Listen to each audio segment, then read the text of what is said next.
7ویں بچی کے قتل کرنے کی بات کہی ہے۔ اللہ میں ماں ہوں، بیٹی کی چیخ کیسے برداشت کروں گی؟ مالک تو نے ایک بیٹی دی، میں نے خوشی سے گود میں لی، تو نے 2 دی، میں نے سنبھالی، تو نے 3 دی، 5 دی، 6 دی، مالک آج تک کوئی شکوہ نہیں، 7ویں بھی دے گا تو میں گود پھیلا کے لے لوں گی، مجھے کوئی اعتراض نہیں، لیکن میرے مالک میرا شوہر جو ہے نا، اس کا دماغ خراب ہے، اس کا دماغ خراب ہے۔ سجدے میں سر رکھ کے رو کے کہتی ہے، یا اللہ یا تو اس کا دماغ ٹھیک کر دے یا مجھے 7واں بیٹا عطا کر دے۔ موتی سمجھ کے شان کریمی نے چن لی ہے۔ ادھر یہ روئی رات میں مصلے پہ، ادھر شوہر بستر پہ لیٹا ہے، خواب دیکھ رہا ہے، میدان قیامت ہے، عمل تو لے جا رہے ہیں، میری بھی باری آ گئی،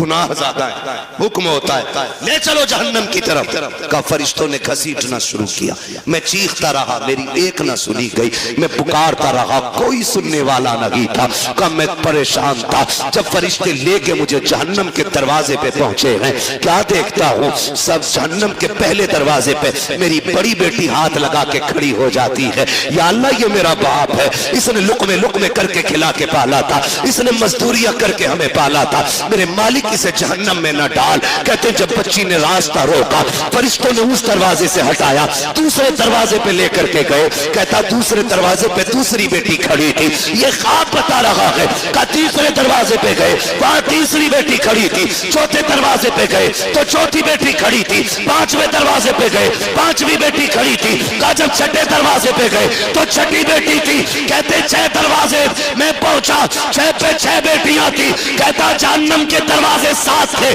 بیٹیاں 6 تھی، جب ہٹا کے 7ویں پہ لے کے گئے، میں نے کیا دیکھا، دروازہ خالی ہے، مارے دہشت کے آنکھ کھل گئی، پسینہ پسینہ تھا، اٹھا بستر سے مصلے پہ گر گیا، رو کے کہتا یا اللہ 7واں بیٹا نہ دے، اپنے کرم سے 7ویں بیٹی عطا فرما دے۔ بابا زندہ باد، نعرہ تکبیر، نعرہ رسالت، مسلک اعلی حضرت، علماء اہل سنت، فیضان سیدہ فاطمہ الزہرا، نعرہ تکبیر، نعرہ رسالت، مفتی حماد رضا صاحب قبلہ مراد آبادی، جشن غوث البرا کانفرنس۔ میں بات عرض کر رہا تھا سیدہ کائنات خاتون جنت پردے کے حوالے سے، یہ جو کہتے ہیں نا بھروسہ مجھے اپنی بیٹی پہ، دنیا گھوم آئے گی یہ میری ناک نہیں کٹوائے گی، بات چل رہی تھی نا میری گفتگو میں، میں پھر پلٹ کے وہیں آیا، کہاں کھولے ہیں گیسو یار نے خوشبو کہاں تک ہے، بات کہاں سے کہاں نکل گئی، لیکن تھی ایک دوسرے سے ملتی جلتی، اسی لیے میں نے یہ ساری باتیں